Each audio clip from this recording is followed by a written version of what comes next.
सावधान। ओकारं बिंदु संयुक्तं नित्यं ध्यायन्ति योगिनः कामदं मोक्षदं चैव ओंकाराय नमो नमः। अविरल शब्द घन होगा प्रचाली सकल भूतल कलंका मुनि विरूपासी तीर्था सरस्वती हरतु न दूरितम् अज्ञानतिमिरान्धानां ज्ञानाञ्जन शलाकया चक्षुरुन्मीलितं येन तस्मै श्री गुरुवे नमः। श्री परम गुरुवे नमः। परम्पराचार्य गुरुभ्यो नमः। सकल कलुष विध्वंसकं श्रेषां परिवर्धकं धर्म संबंधकं भावी जीवन प्रतिबोधक कारकम पुण्य प्रकाश पापनाशम इदम शास्त्रम श्री गोमठसार जीव कांड नामधेयम अस्य मूल ग्रंथ करता है श्री सर्वज्ञ देवास्तव उत्तर ग्रंथ करता है श्री गंधर देवा प्रतिगंधर देवा तेसां वचनानुसार मासाद्य श्रीमत नेमि चंदाचार्य न विरिचितम इदम शास्त्रम श्रोतार सावधान शृण्वन्तु। मंगलम भगवान वीरो मंगलम गौतमो गनि मंगलम कुंद कुंदादो जयंधर्मोस्तु मंगलम सर्वमंगल मांगल्यम सर्वकल्याणकारकम प्रधानम सर्वधर्मानां जैनम जयतु शासनम जैनम जयतु शासनम जैनम जयतु शासनम सरस्वती नमस्तुभ्यं वरदे कामरूपिणि विद्यारंभम करिष्यामि सिद्धिर्भवतु मे सदा। द्वादशम जिबानी माता की जय। परम मांगलिक गोमठसार जी जीव कांड जी की जय। नेमी चंद आचार्य की जय। रत्नचंद्र मुक्तार जी की जय। अढ़ाई दीप में विराजमान सभी आचार्य उपाध्याय सर्व साधु के चरणों में नमोस्तु नमोस्तु नमोस्तु। सभी आरिका माता जी के चरणों में बद्दामी बद्दामी बद्दामी। सभी छुल्लक छुल्लिका एलक के चरणों में इच्छा में इच्छा में इच्छा में। सभी प्रतिमाधारी के चरणों में वंदना वंदना वंदना। रूप में विराजमान पूज्य बाबू जी नेमीचंद भाई साहब और भी जो पूज्य जन है सबका सादर चरण स्पर्श। सभी से सादर जय जिनेन्द्र। हम लोग गोमठसार जी जीव कांड जी का स्वाध्याय कर रहे हैं जो नेमीचंद आचार्य के द्वारा लिखा हुआ है। उस पर रत्नचंद मुक्तार जी की टीका है, उससे पढ़ रहे हैं। गोमठसार जीव कांड जी में 20 परोपना का वर्णन है। 6 परोपना और 14 मार्गना मिला के 20 परोपना के द्वारा जीव के बारे में बताया गया है। जीव की खोज की गई है, कहाँ कहाँ किस किस जगह जीव है। 5 परोपना गुणस्थान जीव समास पर्याप्ति प्राण संज्ञा हो चुकी है। मार्गना में गति गति इंद्रिय काय योग वेद कषाय ज्ञान कसाय तक हो चुका है। ज्ञान हमारा मन अप्रिय ज्ञान चल रहा है। मति ज्ञान श्रुति ज्ञान अवधि ज्ञान हो चुका है।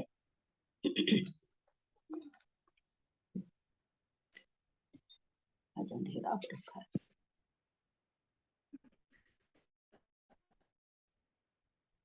मंगलाचरण मंगलाचरण करना है। वहां से लंकम सपरुवनम गोच्छम।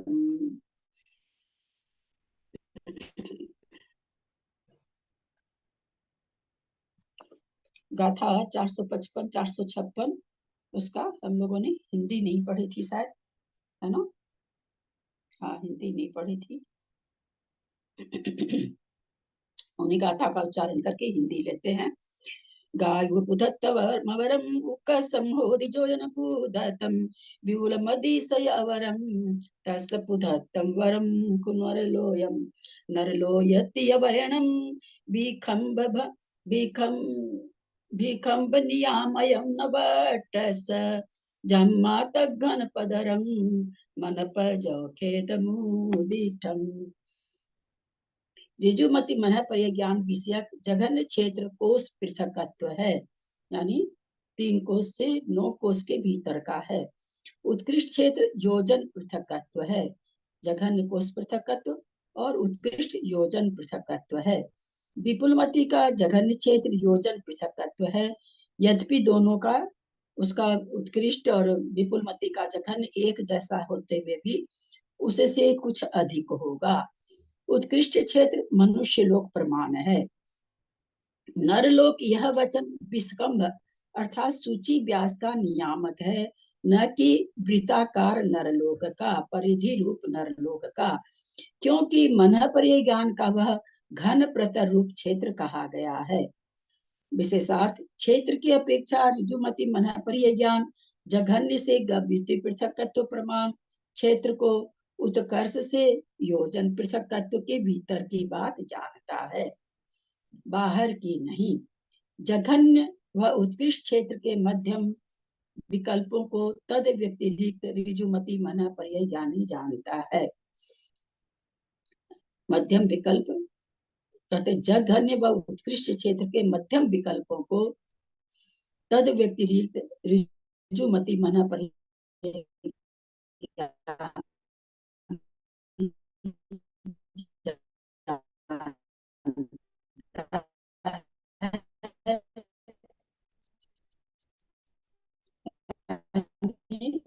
जो मन पर्याय ज्ञानी जैसे मध्यम परिणामों मध्यम जैसे वैसा ही मध्यम विकल्प को जा दो गव्य को उसको 8 से गुणित करने पर गव्युति प्राप्त हो, इसके घन प्रमाण क्षेत्र को ऋजुमति मन यानी जगह जानता है। यानी गव्युति पृथक का तो 8 से यानी 8 लंबा 8 चौड़ा और 8 ऊंचा। घन प्रमाण घन प्रतर का मतलब होता है लंबाई चौड़ाई केवल, ऊंचाई हो सकती घन एक। दीदी आपकी आवाज बहुत कट के आ रही है दीदी, सभी को आ रही है क्या कि मुझे ही आ रही है? आवाज अच्छी नहीं आ रही है, बहुत कट के आ रही है। हाँ मुझे तो बिल्कुल भी अच्छी नहीं आ रही है। नहीं आ रही, बिल्कुल नहीं आ रही, बिल्कुल नहीं आ रही है।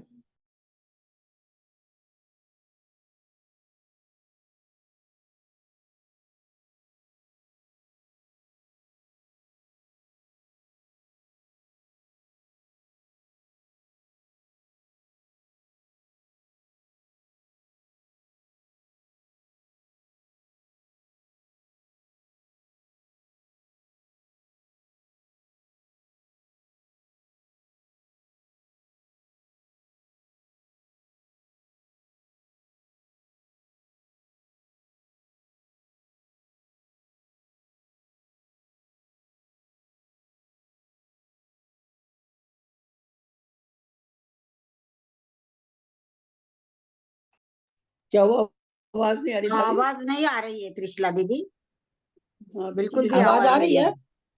अब आई है भाभी, आपके अब आ आवाज रही पहले है कट रही दीदी, थी, अब आई पहले है कट रही थी दीदी। बहुत ज्यादा।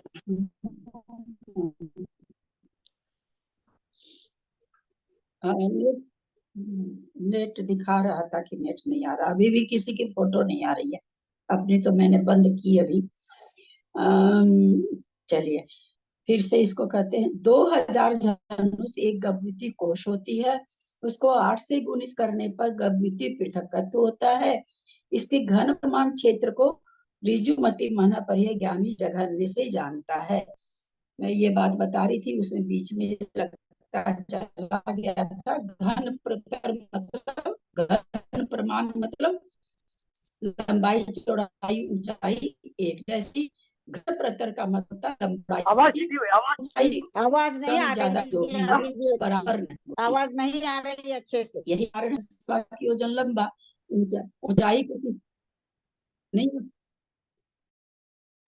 आवाज नहीं आ रही है अच्छे से, आवाज नहीं आ रही आपकी।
अरे म्यूट सी में आवाज आ रही है क्या?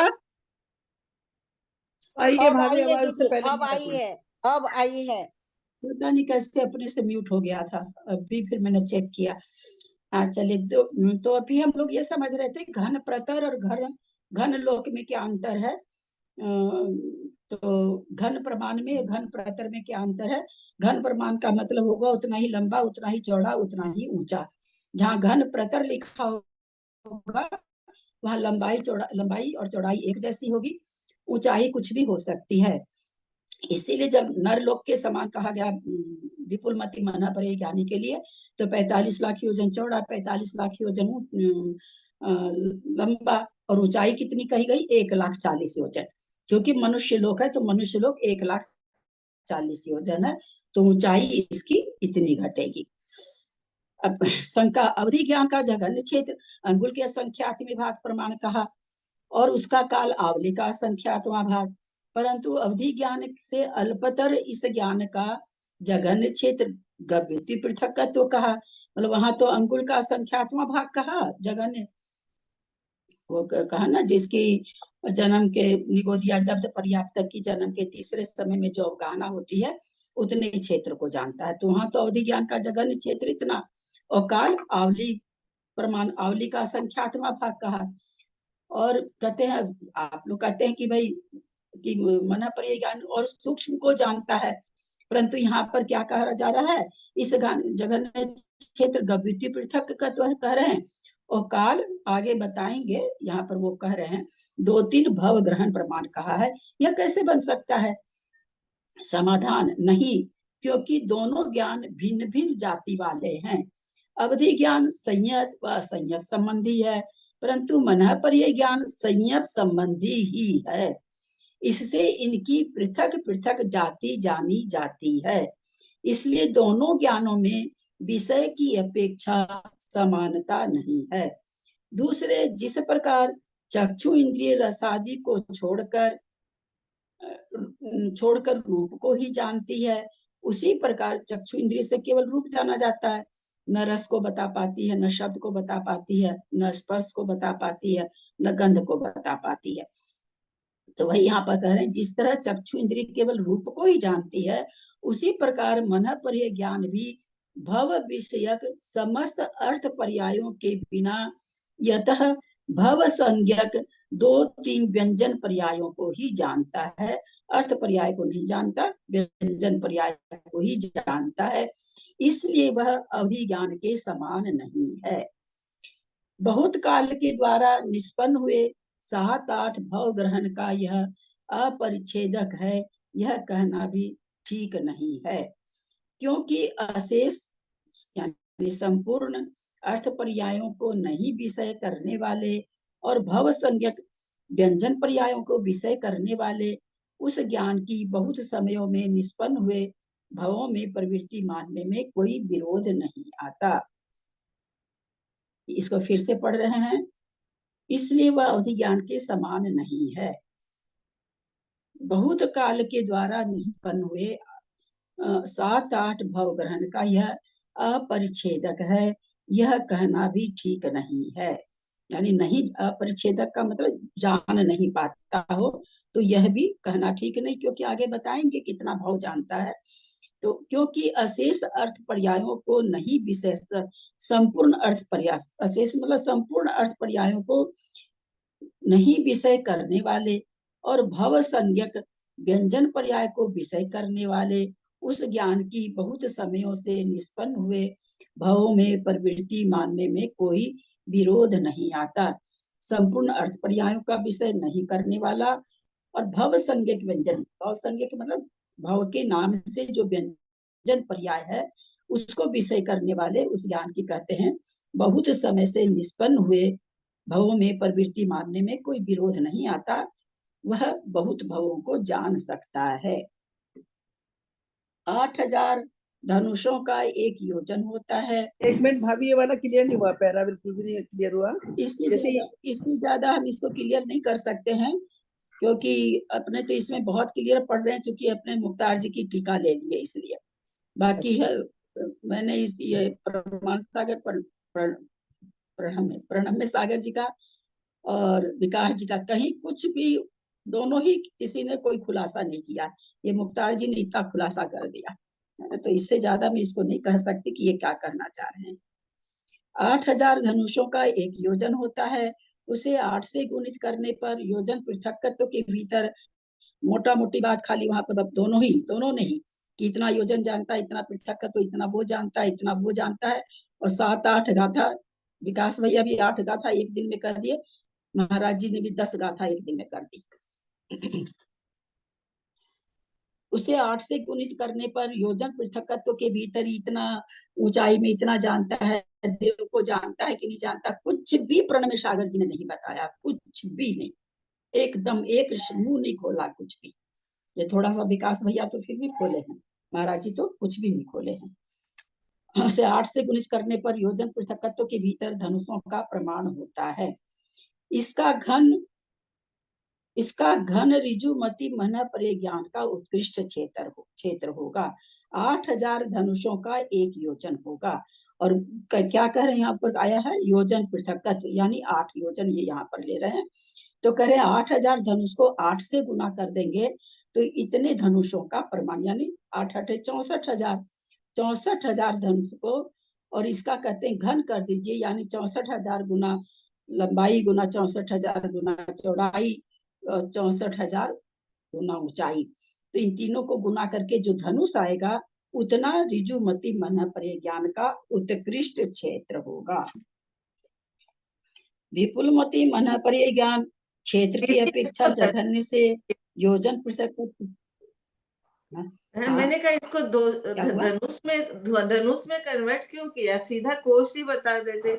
लिखा ना 8000 धनुषों का एक योजन होता है, तो 8000 एक कोश है तो 8 कोश। इसलिए बताया, हाँ धनुष इसलिए बताया, सारी जो अपनी अवगाहना होती है तीर्थंकरों की धनुष में होती है ना, इस कारण उसको धनुष करके बता दिया। विपुलमति मन परिज्ञान क्षेत्र की अपेक्षा जघन्य से योजन पृथकत्व प्रमाण क्षेत्र को जानता है। ऋजुमति का उत्कृष्ट क्षेत्र और विपुलमति का जघन्य क्षेत्र समान नहीं है, क्योंकि योजन पृथकत्व में अनेक भेद पाए जाते हैं। 3 से लेके 9 के भीतर भीतर कई भेद हो जाते हैं, 4 भी, 5 भी, 6 भी, 7 भी, 8 भी। तो यह ऊपर जब हम लोग पढ़ रहे थे तभी इस चीज का खुलासा कर दिया गया था कि यद्यपि शब्दों से दोनों एक जैसा लग रहा है पर दोनों बराबर नहीं होगा। उत्कर्ष से मानुषोत्तर शैल के भीतर जानता है, बाहर नहीं जानता। मानुषोत्तर शैल यहाँ उपलक्षण भूत है, वास्तविक नहीं है, क्योंकि 45 लाख योजन क्षेत्र के भीतर स्थित जीवों की चिंता के विषयभूत त्रिकाल गोचर पदार्थ को वह जानता है। यह उक्त कथन का तात्पर्य है।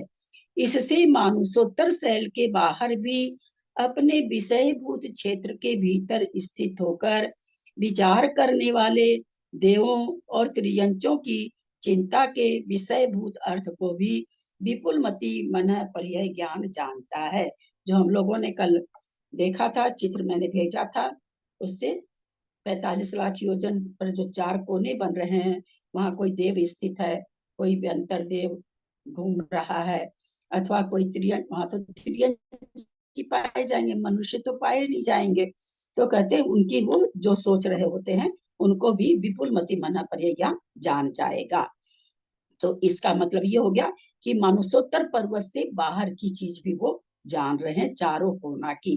45 लाख योजन से आगे नहीं जानेंगे, लेकिन वो चारों कॉर्नर जो आता है वो 45 लाख योजन के भीतर बैठ रहा है। कितने ही आचार्य मानुषोत्तर शैल के भीतर ही जानता है ऐसा कहते हैं।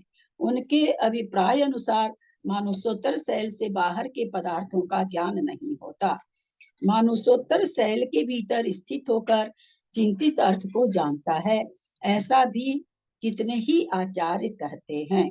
उनके अभिप्राय के अनुसार लोक के अंत में स्थित अर्थ को भी प्रत्यक्ष जानता है, किंतु दोनों ही अर्थ ठीक नहीं है, क्योंकि तदनुसार अपने ज्ञान रूपी पुष्प दल के भीतर आए हुए द्रव्य का अनवगम नहीं वन नहीं होना चाहिए, वन होना चाहिए। हाँ, हाँ। बन नहीं सकता। मन परिचय ज्ञान मानुषोत्तर शैल के द्वारा रोक दिया जाता है।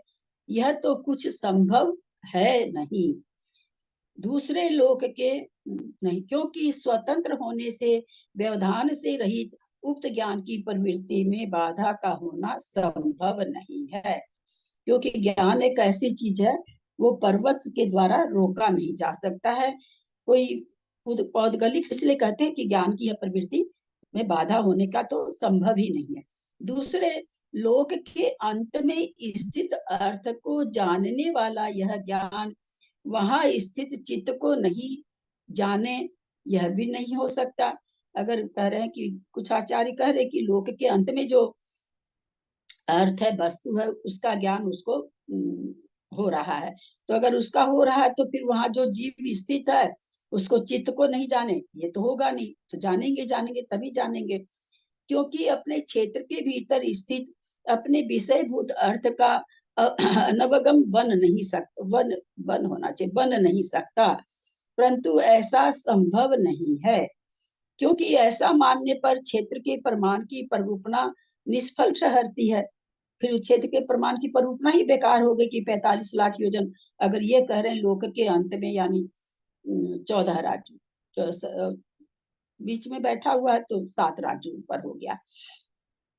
इसलिए 45 लाख योजन के भीतर स्थित होकर चिंतन करने वाले जीवों के द्वारा विचार्यमान द्रव्य यदि मन पर ज्ञान की प्रभा से अवष्टबद्ध क्षेत्र के भीतर होता है तो जानता है, अन्यथा नहीं जानता। मन पर ज्ञान की प्रभा से, जहां तक मन पर ज्ञान की प्रभा से जो क्षेत्र प्रकाशित हो रहा है वहां तक का जानता है, अन्यथा नहीं जानता। उत्कर्ष से विपुलमती मानुषोत्तर पर्वत के भीतर की बात जानता है, बाहर की नहीं। तात्पर्य यह है कि 45 लाख योजन घन प्रतर को जानता है। आकाश श्रेणी की एक श्रेणी क्रम से ही जानता है, ऐसा कितने ही आचार्य कहते हैं, किंतु यह घटित नहीं होता, क्योंकि ऐसा मानने पर देव, मनुष्य एवं विद्याधर आदि में विपुलमती मन पर ज्ञान की प्रवृत्ति न हो सकने के न हो फिर भाभी सकने का कटने लगी प्रसंग आवाज आ आपकी। जाएगा। जबकि ज्योतिष देव के सारे विपुलमती मन पर ज्ञानी जितने भी ज्योतिष देव हैं उनको भी जानुष्य हैं, 2.5 तक उनको सारे को विद्याधर हैं जो विद्यार्थ पर्वत की श्रेणियों पर रहते हैं। फिर तो अगर कहते हैं ये सारा ही मतलब नहीं होगा अगर हम ऐसे लेंगे तो। मानुष क्षेत्र के भीतर स्थित सर्व मूर्त द्रव्यों को जानता है, उससे बाह्य में नहीं, ऐसा कोई आचार्य कहते हैं, किंतु वह भी घटित नहीं होता, क्योंकि ऐसा स्वीकार करने पर मानुषोत्तर पर्वत के समीप स्थित होकर बाह्य दिशा में उपयोग करने वाले ज्ञान की उत्पत्ति न हो सकने का प्रसंग होगा। मानुषोत्तर, ये अभी ये दूसरी चीज कह रहे हैं, ये जो मैं कहती थी ना कि उसमें है धवला जी का वही प्रकरण आ गया यहाँ पर। ये क्या कह रहे हैं कि मानुषोत्तर पर्वत के समीप कोई स्थित है और बाहर दिशा में ज्ञान, बाहर की दिशा में अगर उपयोग करे तो ज्ञान की उत्पत्ति नहीं हो, इससे ये प्रसंग आ जाएगा। यदि कहा जाए कि उक्त प्रसंग आता है तो आने दीजिए, सो ऐसा भी नहीं कहा जा सकता, क्योंकि उसके उत्पन्न न हो सकने का कोई कारण नहीं है। क्षयोपशम का भाव सो कारण तो है नहीं, क्योंकि उसके बिना मानुषोत्तर पर्वत के अभ्यंतर दिशा विषय ज्ञान की उत्पत्ति भी नहीं होती। अगर क्षयोपशम नहीं है तो अंदर का भी नहीं जानेगा, तो ये तो उत्पत्ति ही नहीं बनती। अतः क्षयोपशम का अस्तित्व सिद्ध है, इसलिए ये तो मानना ही पड़ेगा कि विपुलमती मन पर ज्ञानी को इतना क्षयोपशम है। मानुषोत्तर पर्वत से व्यवहित होने के कारण परभाग में स्थित पदार्थों में ज्ञान की उत्पत्ति न हो, यह भी नहीं हो सकती। मानुषोत्तर पर्वत के द्वारा कहते हैं कि रोक दिया जाए, ज्ञान को रोक दिया जाए, तो बोले ये भी नहीं घटता, क्योंकि ज्ञान कोई पर्वत के द्वारा नहीं रोका जा सकता, क्योंकि असंख्यात अतीत व अनागत पर्यायों में व्यापार करने वाला, जो कि आ चुका है कितना द्रव्य द्रव्य अपने लोग पढ़ चुके हैं, द्रव्य की बात आ रही है, अपने अपने लोग देखे थे कि कितने द्रव्य को जानता है। अनागत जितने द्रव्य, जब जब द्रव्य का होता है तो भाव भी उतने ही हो जाते हैं। तो यहाँ पर्याय का मतलब भाव, क्योंकि असंख्यात अतीत व अनागत पर्यायों में व्यापार करने वाले तथा अभ्यंतर दिशा में पर्वत आदिकों से विविध पदार्थों को भी जानने वाले मन पर्याय ज्ञानी के अनिंद्रिय प्रत्यक्ष का मानुषोत्तर पर्वत से अतिघात नहीं होता। अंदर भी तो बीजार्थ पर्वत है, हिमवान है, महाहिमवान है, निषद है, नील है, रुक्मी है, बहुत सारे पर्वत हैं। तो कहते फिर तो अगर पर्वत से अगर इसको हम मानने की व्याघात होता है इसका, तो फिर यहाँ भी हो जाएगा, तो ये फिर विवेचन ठीक नहीं हो रहा। तो कह रहे मानुषोत्तर पर्वत से इसका प्रतिघात नहीं हो सकता। मानुषोत्तर पर्वत के भीतर यह वचन क्षेत्र का नियामक नहीं है, किंतु मानुषोत्तर पर्वत के भीतर 45 लाख योजन का नियामक है। कहते यहाँ पर ये कह रहे हैं कि मानुषोत्तर पर्वत तक कहने का मतलब ये नहीं है कि वो क्षेत्र का नियामक है। ठीक यही है, सेम की सेम भाषा धवला जी में आया, सेम का सेम सेंटेंस आया है। किंतु मानुषोत्तर पर्वत के भीतर, तो कहते ये क्षेत्र का नियामक नहीं कि उस क्षेत्र को जानेगा, बल्कि 45 लाख योजन का नियामक है कि भाई कितनी दूरी का जानेगा, तो 45 लाख योजन के अंदर अंदर जानेगा, इसका नियामक है। क्योंकि विपुलमती मन पर ज्ञान के उद्योग सहित क्षेत्र का घनाकार से स्थापित करने पर 45 लाख योजन ही होता है। तो यहाँ पर ये कैसे मतलब जो कहे हैं के, तो उनसे 45 लाख बाहर तक देख लेंगे क्या? हाँ, ये अभी जो सेंटेंस आया ना बाबू जी, इसी सेंटेंस के लिए हम कह रहे थे, गाथा में तो नहीं आया है यही वाला। ठीक, ये देखिए कहाँ लिखा है नीचे, एक मिनट, एक धवला पुस्तक 9 पृष्ठ 6 7 67 68 आज देखूंगी बाबूजी, और दोपहर में इसको खोल के, क्योंकि वहां पर बहुत उहापोह चला है, धवला जी में बहुत सारा उहापोह करके किया है। अब सिद्ध क्या किया लास्ट में, ये तो उस ग्रंथ को खोलेंगे तो ही पता चलेगा। मुझे अगर समय मिलता है तो आज मैं इस ग्रंथ को लैपटॉप पर खोल के देखने की कोशिश करूंगी। यहाँ ये कहना चाह रहे हैं कि 45 लाख योजन नियामक है। तो इससे क्या निकल रहा है कि कोई मानुषोत्तर पर्वत के पास बैठा है, तो इधर 22.5 लाख और इधर 22.5 लाख, जो कि मुख्तार, ये असल मुख्तार जी की टीका है ना, इन्होंने अपना जो 2 भाग निकाल रखा है ना, कृतित्व और व्यक्तित्व, उसमें भी शायद इन्होंने ये सिद्ध किया है कि अगर मानुषोत्तर पर्वत के पास कोई मना पर्याय ज्ञानी बैठा है तो 22.5 लाख योजन 22.5 लाख योजन ऐसे पूरा जानेगा, ऐसा उसमें भी इन्होंने यही सिद्ध कर रखा। और शायद वहां धवला जी का, मेरे पास तो वो सब ग्रंथ नहीं है बाबूजी, नहीं तो मैं उसमें से देख के भी बोलती। आज मैं कोशिश करूंगी बाबूजी धवला पुस्तक में क्या कहना चाह रहे हैं, यहाँ यही निकल रहा है। खाली ये नहीं कहना चाह रहे हैं कि पर्वत से बाधित नहीं होता, ये भी समझ में आ गया, लेकिन ये साथ में एक चीज और, क्षेत्र नियामक नहीं है, चलो ये भी समझ में आ गया। 45 लाख योजन नियामक है, तो 45 लाख चूंकि क्षेत्र का नाम इसलिए दिए, ये कहना चाह रहे हैं कि क्षेत्र का नाम इसलिए दिया कि भाई 45 लाख योजन जान जाए, कि भाई कितना योजन को जानता है, ये कहने के लिए नरलोक कहे, न कि ये कहने के लिए कि नरलोक के भीतर का जानता है। तो यहाँ पर ये शंका, पहले भी हम उस दिन भी आपको कहते ये शंका थी, मैंने ले जाके वो महाराज श्री को दिखाया भी था ये चीज। हम तो उस समय जनरल सिद्धांत को से दिखाए थे बाबूजी। तो और धवला में क्या कर रहे हैं, उस समय मेरा बहुत मन था कि मैं इसको होती तो मैं खोलती, लेकिन अब तो लैपटॉप पर है, मैं कोशिश करूंगी आज दिन में खोलने का कि वहाँ निष्कर्ष क्या निकालते हैं।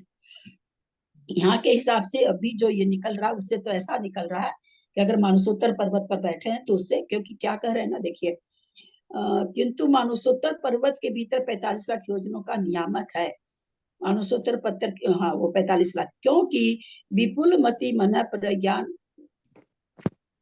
नहीं ये तो दूसरा चीज आ गया, हाँ, मानसोत्तर पर्वत के भीतर यह वचन क्षेत्र का नियामक नहीं है कि भाई मानसोत्तर पर्वत के भीतर का ही क्षेत्र जानेंगे। एकदम ये पंक्ति कह रही कि ऐसा नियामक नहीं, उससे बाहर का भी जानेंगे। तो एक तो बाहर का अपने लोग जो चित्र देखे कि भाई मानसोत्तर पर्वत से बाहर चूंकि घन प्रतर जान रहे हैं, तो चारों कोनों पर जो देव है चाहे त्रियंच उनको जान रहे हैं। एक तो ये निकला घन प्रतर चूंकि बोल रहे थे ये लेकिन इस वचन से ये भी हो सकता है कि भाई वो गोलाकार नहीं जान रहे हैं, मानसोत्तर पर्वत के क्षेत्र के अंदर का नहीं जान रहे हैं, बाहर का भी जान रहे हैं, क्योंकि घन प्रतर है। गाथा ये कह रही है कि घन प्रतर को जानते हैं, इसलिए मानसोत्तर पर्वत से बाहर भी जान रहे हैं, लेकिन जान रहे हैं 45 लाख योजन। तो इसलिए वो चारों कॉर्नर जो चित्र में दिए हैं, वो चारों कॉर्नर के भीतर अगर कोई देव अथवा त्रियंच है, जो कि यहाँ पर आया भी अभी, तो ये वाला ज्यादा फिट लग रहा है। बशर्ते वो वाला कि मानसोत्तर पर्वत पर कोई है के पास है कोई, हालांकि मानसोत्तर पर्वत से ठीक है, ज्ञान खंडित नहीं होता, क्योंकि चारों कॉर्नर को जान रहे हैं, तो मानसोत्तर पर्वत से बाहर देख पा रहे हैं वो तो। लेकिन ये बात नहीं निकल पाएगी, जहां तक मुझे वो निष्कर्ष याद भी थोड़ा सा उस समय कहाँ देखा था, कहीं देखा था इसका मैंने कि 22 22.5 इधर 22.5 इधर। हाँ, बेनाड़ा जी बोले थे ये बात। तो मेरे पास उस समय कोई ऐसा साधन नहीं था, अब तो धवला जी वगैरह है भी, तो कि बेनाड़ा जी का कहना था कि कोई मानसोत्तर पर्वत पर रहे तो 22.5 लाख इधर 22.5 लाख इधर जान पाएगा। तो उन्होंने ये चीज कहा था, परंतु यहाँ जितना भी वर्णन आया उससे वो केवल वो मतलब कॉर्नर वाला चीज यहाँ बैठ रहा है। अब उसके पास बैठ करके बाहर का 45 लाख जान ले या 22.5 लाख जान ले, ये इससे निकल नहीं रहा है। लेकिन ये चीज बेनाड़ा जी ने जरूर कही थी। तो अगर समय मिला तो मैं धवला पुस्तक खोल करके देखूंगी कि वहां पर और कोई विशेष है क्या। यहाँ हम लोग इतना भावभास ना करें कि कोई भी मना परिय ज्ञानी मानसोत्तर पर्वत के बाहर भी जान सकता है। कौन सा बाहर? 45 लाख योजन में जो आ रहा है, गोलाकार को नहीं, वृत्ताकार। गाथा में आ गया ना, वृत्तस् न वट्टस, यानी वृत्ताकार नहीं कि मानसोत्तर पर्वत के ऐसे गोलाकार जान रहा है, बल्कि लंबाई चौड़ाई घन प्रतर जान रहा है। ये चूंकि मूल गाथा है, तो इस तो अपने लोग को बिल्कुल ये भावभासना तो बनानी ही है कि 45 लाख योजन इधर 45 लाख योजन इधर, ऐसे वो पूरा जानेगा, पूरे क्षेत्र को जानेगा, ऊंचाई में 1,40,000 योजन जानेगा। ये तो गाथा ही हम लोग को बता दी है, तो इसको तो अपने को भावभासना करके चलना ही है। अब कोई उस पर बैठा है, मानसोत्तर पर्वत के पास बैठा है, तो वो 22.5 लाख इधर 22.5 लाख इधर अथवा 45 लाख एक ही तरफ, ऐसा होता है क्या? समय मिला तो मैं खोल के देखूंगी। न तो महाराज श्री ने कुछ ऐसा उपदेश दिया है। प्रणम्य सागर जी की कल भी मैंने सुनी, प्रणम्य सागर जी की क्लास कल मैंने भैया की भी सुनी। बस भैया भी यही चारों कोना का ही बताए हैं। महाराज श्री तो कुछ भी चारों कॉर्नर भी नहीं बताए, वो सीधा अर्थ करके निकल गए हैं। तो बाकी ये चीज अगर मैं देख सकी तो बताऊंगी, लेकिन अपने को गाथा के अनुसार ये 6 उपसम बना के रखना है कि वृत्ताकार नहीं जानते हैं, है ना, घन प्रतर जानते हैं, वर्गाकार जानते हैं, ये हमको 6 उपसम बना के रखना है। कोई कहे आपको कि नहीं ऐसा, आपके पास गाथा है, आप उस मूल गाथा को ले जाके उनको दिखाएं कि भाई हम नहीं कह रहे हैं, मूल गाथा कह रही है। मूल गाथा से कोई भी किसी को भी परेशानी नहीं होगी। सुनी सुनाई बात मैं भी इतना ही जानती थी बाबूजी की वो गोलाकार के भीतर का ही जानते हैं। ये सामने जब गाथा आई अपने लोग के, तो जब हमको गाथा मूल गाथा मिल गई तो हमको अब संदेह करना था, कोई कुछ भी बोले अपने को संदेह नहीं करना, अपने को निमिचंदाचार्य की गाथा मिल गई है। तो ये हमेशा बिल्कुल ध्यान में रखेंगे कि घन प्रतर को जानता है। और ऊंचाई चूंकि नर लोक लिखा हुआ है, इसलिए ऊंचाई 1,40,000 योजन हो जाएगी। अगर चूलिका अलग से मानते हैं तो 1,40,000 योजन, कोई 1 लाख ही मानते हैं सुमेरु पर्वत को तो 1 लाख, है ना, जैसी जिसकी मान्यता हो, यानी सुमेरु पर्वत की चोटी तक जानते हैं। ये अपने पास गाथा मिल गई है, तो ये तो अपने बना के रखें। अब इसके बाद और कुछ विशेष हमको कहीं मिला तो बात कर लेंगे, और नहीं तो इतना तो गाथा ही कह रहे। बाकी विशेषार्थ में बहुत सारी चीज आचार्य लोग जैसा समझते हैं सब अपना अपना देते हैं, है ना। वीर सेनाचार्य अपना ये दे रखे होंगे सब, तो वो अलग चीज हो गई। मूल गाथा हमको इतना तो बता रही है। कर्तृत्व की किताब तो मेरे पास है भाभी, व्यक्तित्व और कर्तृत्व की इनकी इनकी जो हाँ, है तो उसमें आप खोल मुख्तार के सिंह। देखिएगा, मना परिय ज्ञान का क्षेत्र उसमें है, बहुत अच्छी तरह से हाँ, कन्नड़ा मैं बहुत अच्छी देख तरह बताया। देखिए मैं तो दीदी खोल ये के मेरे पास है। अवस्तव्य का क्या अर्थ हुआ? अवस्तव्य, हाँ, अवस्तव्य, अवस्तव्य। प्रभा के प्रकाश, अष्टमी माने जहाँ तक वो प्रकाश उसके द्वारा घेरा हुआ क्षेत्र, उस मना परिय ज्ञान की प्रभा से क्या कहते हैं उसको, मतलब घेरा हुआ क्षेत्र, आप समझे, उस प्रभा से जितना दूर प्रकाशित हो रहा है उतने क्षेत्र को जानते हैं। आगे का लेते हैं, क्षेत्र का हो गया, द्रव्य का हो गया, दो हो गया, मना परिय ज्ञान का दोनों का। जघन्य क्षेत्र, उत्कृष्ट क्षेत्र। जघन्य क्षेत्र कोई बताएंगे क्या? ऋजुमती का जघन्य क्षेत्र कितना है? बहुत इजी है, मैं बताती हूँ ज्ञान से तो ज्यादा कोष इजी है। परतत्व है, कोष परतत्व, कोष परतत्व है कोष ऋजुमती का परतत्व। जगन। हाँ हाँ, हाँ, ऋजुमती का जघन, ऋजुमती का जघन द्रव्य कितना है? ऋजुमती का वो जघन्य द्रव्य है, ये वो औदारिक शरीर जमा विश्रोपचय, ये है ना? नहीं नहीं, ये तो उसका था। मैं कितना गलत बोल गई। नहीं नहीं नहीं, ऋजुमती का द्रव्य, द्रव्य, हाँ द्रव्य तो पढ़ा मैंने अभी तो। जो निर्जरा है, मना परिय ज्ञान उदारीक का शरीर ऋजुमती और का, एक बार उत्कृष्ट नीचे वो आवाज चक्षु इंद्रिय का द्रव्य आप औदारिक शरीर के एक समय बोलिए। संबंधी निर्जरा का प्रमाण। सब हाँ।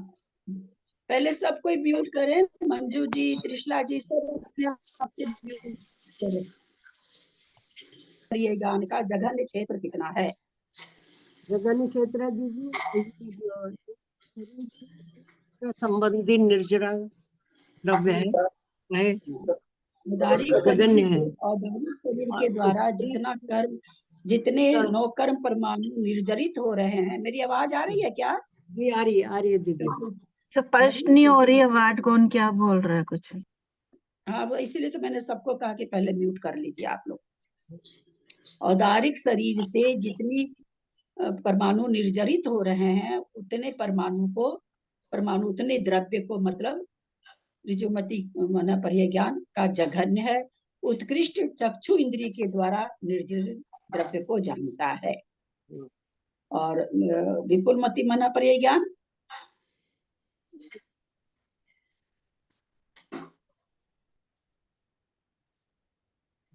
ये विवेचन तो बहुत इजी आया था, है ना? विज्ञान उसको, ये जो है, ये विपुलमती जो है ना, इससे जगन्य से तो जो इंद्रिय की जो निर्जरा होती है ना, एक समय रूप से इंद्रिय की निर्जरा होती है, उसे जानता है ना?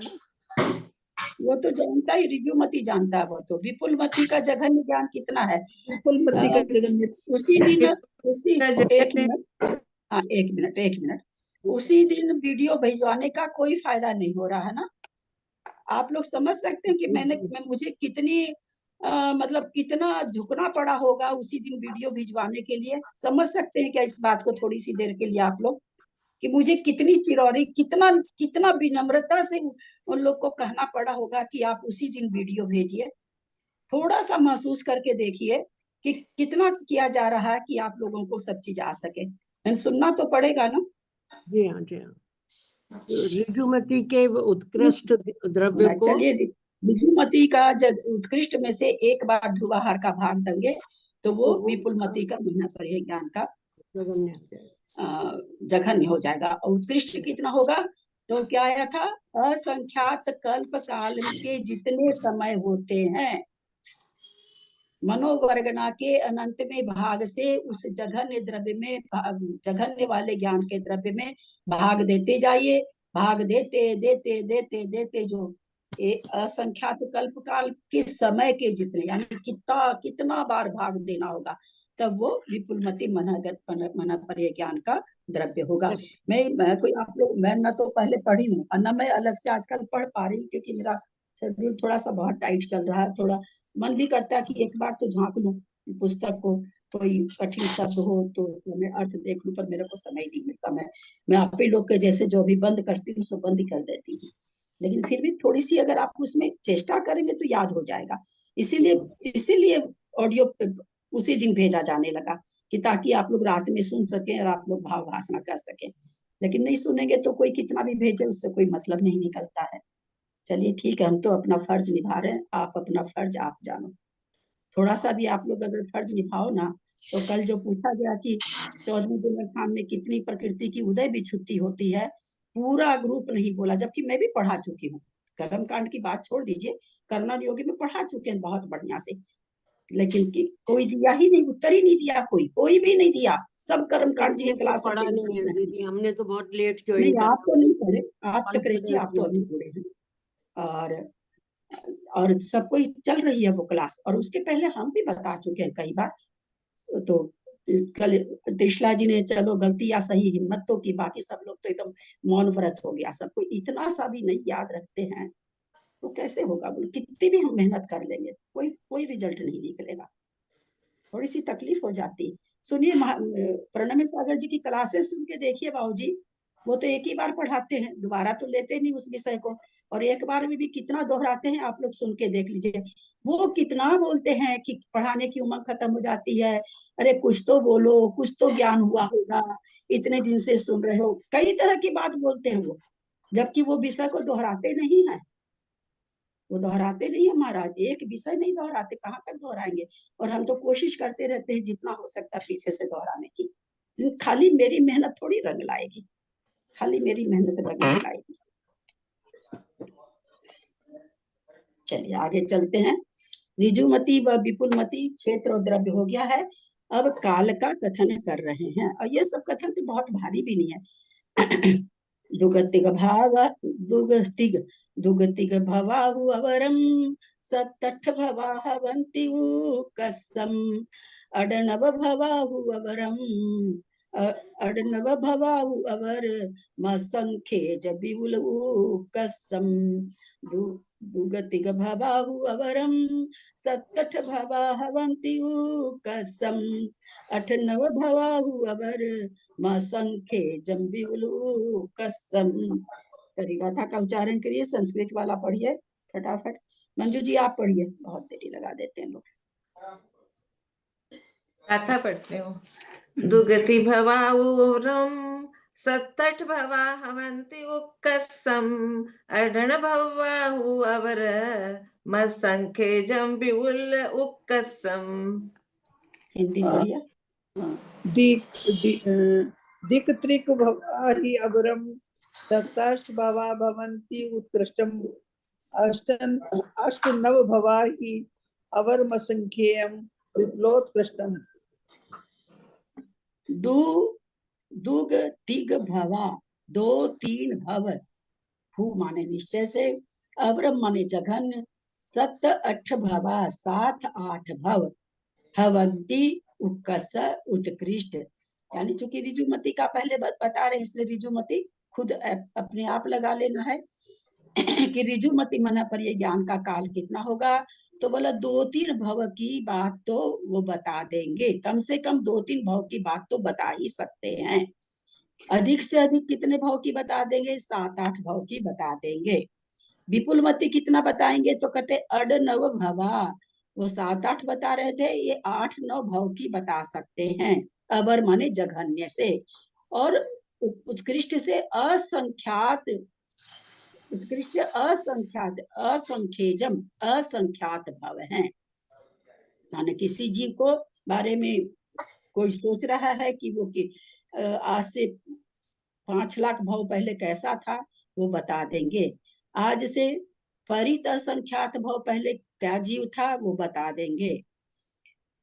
कोई युक्ता असंख्यात भव पहले कैसा क्या था, क्या सोच रहा था, वो बता देंगे।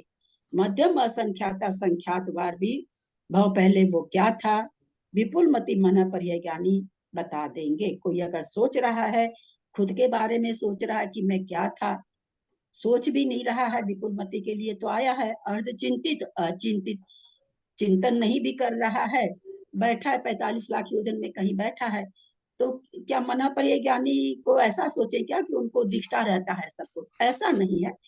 किसी कारण से, कोई कारण से किसी भी क्षण लगा ले तो पहली बात तो लगाते नहीं है। संयमी मुनि महाराज है, बिना मतलब का लगाते नहीं कि बैठे हैं तो चलो 45 लाख योजन में हम सोचते रहे कि कहाँ क्या है क्या नहीं, ऐसा नहीं होता। या तो कोई पूछता है या किसी भव्य जीव के निमित्त से वो सामने आया, उसको देख के उसकी भव्य जीव का संजोग अच्छा रहता है, उसको तीर्णा रहता है, तो उसके भव्यता उसके पुण्य के कारण उसके बिना पूछे भी वो उसको उपदेश दे देते हैं। ऐसा है, ऐसा नहीं है कि 45 लाख योजन बैठे बैठे वो सोचते रहते हो कि वहां क्या हो, वहां बैठा है वो अपने मन में क्या सोच रहा है, वहां एक जीव बैठा है, वो अभी देवता वो ज्योतिष देव में चंद्रमा क्या सोच रहा है अपने मन में, वो सूर्य क्या सोच रहा है अपने मन में। ऐसा नहीं है। संयमी मुनि महाराज है, निवृत्ति रूप परिणाम होता है, प्रवृत्ति रूप परिणाम नहीं होता। क्योंकि वर्धमान चारित्र वाले, चारित्र भी कैसा है, वर्धमान है ना, ये मान चारित्र रहता तो शायद प्रवृत्ति करते, निवृत्ति रूप इनके परिणाम हमेशा चलते हैं।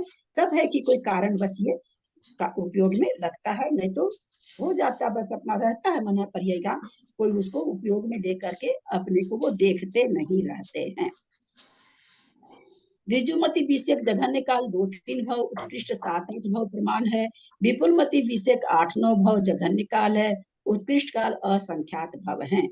ऋजु विशेषार्थ, ऋजुमति मन पर ज्ञान काल की अपेक्षा जघन्य से 2-3 भवों को जानता है। शंका, यदि 2 ही भवों को जानता है तो 3 भव को नहीं जान सकता, और यदि 3 को जानता है तो 2 को नहीं जानता, क्योंकि 3 और 2 रूप मानने में विरोध आता है। 3 कैसे कह रहे, एक वर्तमान भव, एक आगे का भव, एक पीछे का भव। 9 भव कहते हैं तो क्या होगा, 4 आगे का, 4 पीछे का, एक वर्तमान भव, इस तरह से होना चाहिए। यदि 3 को समाधान, यह कोई दोष नहीं है, क्योंकि वह वर्तमान भव के बिना 2 भवों को, वर्तमान के साथ 3 भवों को जानता है। वर्तमान भाव को नहीं जान रहा, तब 2 भावों को जानेगा, अगला और पिछला। वर्तमान को भी जान रहे हैं तो 3 भाव हो जाएंगे, तो इसलिए कहते हैं हमने 2-3 भाव यहाँ पर लिखा हुआ है, इसलिए 2 और 3 भाव कहे गए, जिनका वर्तमान क्या नाम है, सो क्या कह रहे थे, प्रकृति अनुयोग द्वार में कहा है, उत्कर्ष से 7-8 भावों को जानता है।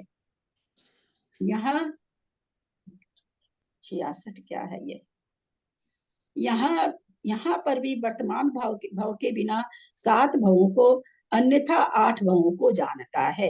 वर्तमान भाव को लेगा तो 7 भाव को, नहीं तो 8 भावों को जानता है। अनियत काल रूप भव ग्रहण का निर्देश होने से यहाँ काल का नियम नहीं है। ये बंद कहते हैं करिए, सब बंद करिए।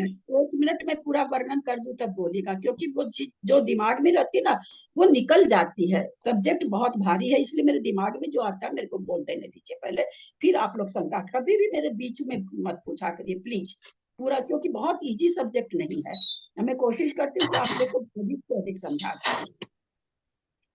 यही भूल गई। हाँ, ये कह रहे हैं यहाँ पर अनियत काल, बोला काल क्यों नहीं कह दिया कि 5 बरस को जानता है, 10 बरस को आप भव क्यों कह दिए, तो बोला भव इसलिए, कितनी बढ़िया विवेचन आया है, सोच के देखिए कि आचार्यों ने कितना कुछ किया, और हम लोग पता नहीं कौन सी भावना में उड़ा देते हैं। अनियत काल, काल अनियत होता है। जैसे मेरा मुझे 2 भाव जानना है, कोई भाव मेरा 10 बरस का हो सकता है, कोई भाव मेरा 100 बरस का हो सकता है, तो कहते भव का अनियत काल है, इसलिए यहाँ भव कहा गया, काल नहीं कहा गया। वर्ष है ना, वर्ष पल्य ये सब नहीं कहा गया, भव कहा गया।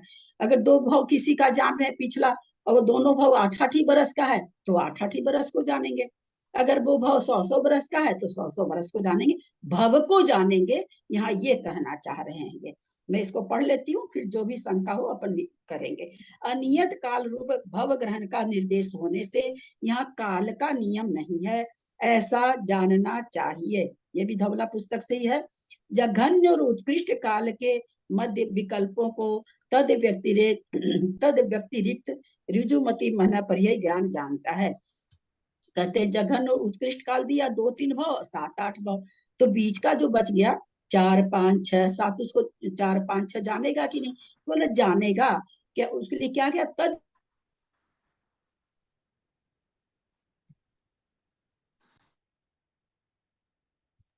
दीदी आप म्यूट हो गई।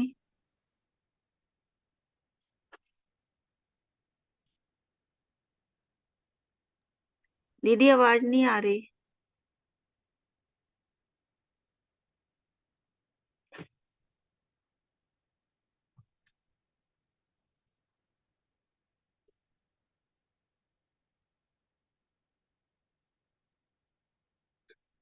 अभी आप म्यूट हो गई हैं, आवाज नहीं आ रही है।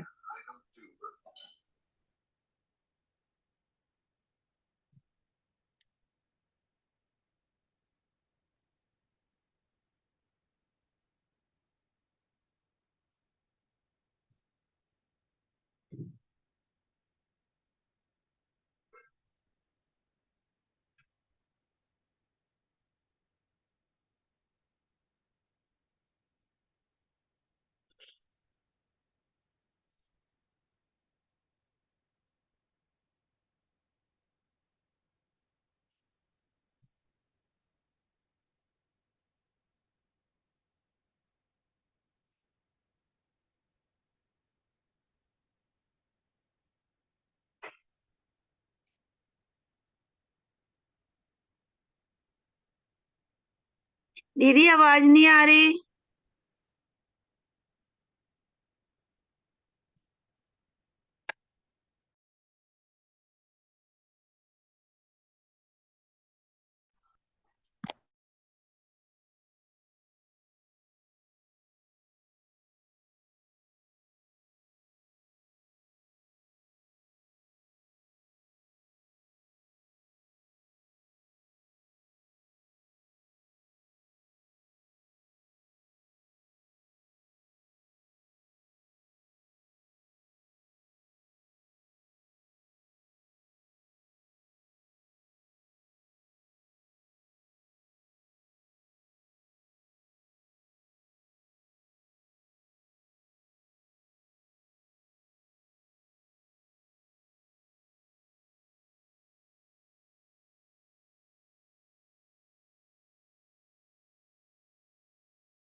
आवाज आ रही है क्या किसी को?